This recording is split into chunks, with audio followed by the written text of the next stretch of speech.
Good morning students. Hindi की कक्षा में आप सभी का स्वागत है। आज हम पढ़ेंगे अध्याय 2 कहानी जिसका नाम है चिड़िया और तोते। एक वन में एक आम का बहुत ही पुराना पेड़ था। उस पर बहुत सी चिड़िया घोंसला बनाकर रहती थीं। उसी पेड़ के तने में एक खोडर बनाकर बहुत सारे तोते भी रहते थे। एक बार गर्मी के मौसम में बहुत से फल लगे और फलों के कारण चिड़ियों और तोतों में लड़ाई हो गई। मोर ने लड़ाई को बंद करने की कोशिश की, परंतु उसकी बात किसी ने भी न मानी और सारे पक्षी आपस में लड़ते रहे। तब मोर ने कहा कि तुम पक्षियों के राजा गरुड़ से अपना फैसला करा लो। तोते और चिड़िया फैसला कराने के लिए गरुड़ के दरबार में चले गए। उन्होंने मोर की बात मान ली। फिर वो सब गरुड़ के दरबार में फैसले के लिए चल पड़े। दोनों की शिकायतें सुनने के बाद गरुड़ ने फैसला सुनाया। गरुड़ ने कहा कि तुम दोनों ही अपनी अपनी जगह पर ठीक हो। चिड़िया को उस पेड़ पर घोंसले बनाने का पूरा अधिकार है और इसी तरह से तोतों को भी उस पेड़ के तने में खोडर बनाने का पूरा अधिकार है। यह सुनकर चिड़िया और तोते एक साथ बोलने लगे तो गरुड़ ने ज़ोर से कहा, चुप हो जाओ, पहले सारा फैसला तो सुन लो। तोते एक बांस की ऊंचाई तक ही अधिकार रखेंगे। एक बांस की ऊंचाई तक लगे फल ही वे खा सकेंगे। तो इस प्रकार से गरुड़ ने फैसला सुना दिया कि तोतों का अधिकार कहाँ तक होगा। तब चिड़िया बोली, और हम? गरुड़ ने कहा, सुनो, एक बांस से ऊपर चिड़ियों को अपने घोंसले बनाने का अधिकार होगा और एक बांस से ऊपर लगे फल खाने का भी चिड़ियों को ही अधिकार होगा। जाओ, अब सब मिलजुल कर रहो।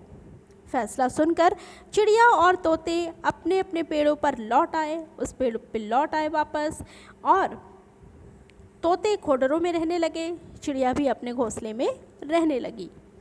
गर्मी की ऋतु आई। पेड़ पर बहुत से आम लगे। एक बांस की ऊंचाई तक बहुत ही कम आम थे। इससे ऊंचाई पर तो बहुत से आम थे। चिड़िया खूब आम खाती और अपने बच्चों को भी खिलाती। इससे तोते बहुत ही चिढ़ने लगे, क्योंकि जहाँ तक उनकी हद थी वहाँ पर आम बहुत ही कम थे। तो एक दिन सब तोतों ने मिलकर चिड़ियों पर हमला कर दिया। उन्होंने पेड़ पे से चिड़ियों के सारे घोंसले गिरा दिए। चिड़िया रोती हुई गरुड़ के दरबार में पहुंची और उनकी शिकायत सुनकर गरुड़ ने तोतों को भी बुला भेजा। तोते अपने मुखिया के साथ वहां आए। तोते के मुखिया ने हाथ जोड़कर कहा, महाराज, हमने आपके नियम को नहीं तोड़ा है, आप चलकर देख लें। चिड़ियों ने एक बांस की ऊंचाई के अंदर घोंसले बना लिए हैं।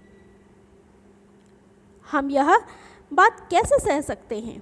गरुड़ ने कहा, चलो हम चल कर देखते हैं। गरुड़ आम के पेड़ की ओर चल पड़ा और पीछे पीछे चिड़िया और तोते भी चल पड़े। गरुड़ जब वहाँ पहुँचा तो हैरान रह गया। पेड़ के साथ एक बांस बंधा हुआ था। वह बांस उस पेड़ से बहुत ही ऊंचा था। गरुड़ यह देख करके हंस पड़ा। यह देखकर चिड़िया के मुखिया ने हाथ जोड़कर कहा, चिड़िया तोतों के साथ मिलजुल कर रहेंगी। तोते हमें इस पेड़ पर घोंसले बनाने दें और वे भी पेड़ पर जहाँ चाहे वहाँ खोडर बना लें। फल भी हम सब मिल बांट कर खाया करेंगे। अब हम आपस में कभी भी झगड़ा नहीं करेंगे। तो फिर गरुड़ ने कहा कि मेल जोल से ही हम सब सुखी रहेंगे और आगे से कभी भी झगड़ा मत करना। तो इस प्रकार से तोते और चिड़िया के बीच की जो झगड़े थे ये समाप्त हो गए और इस कहानी से हमें यह सीख मिली कि संगठन में ही शक्ति होती है। तो इस कहानी में बस इतना ही। धन्यवाद।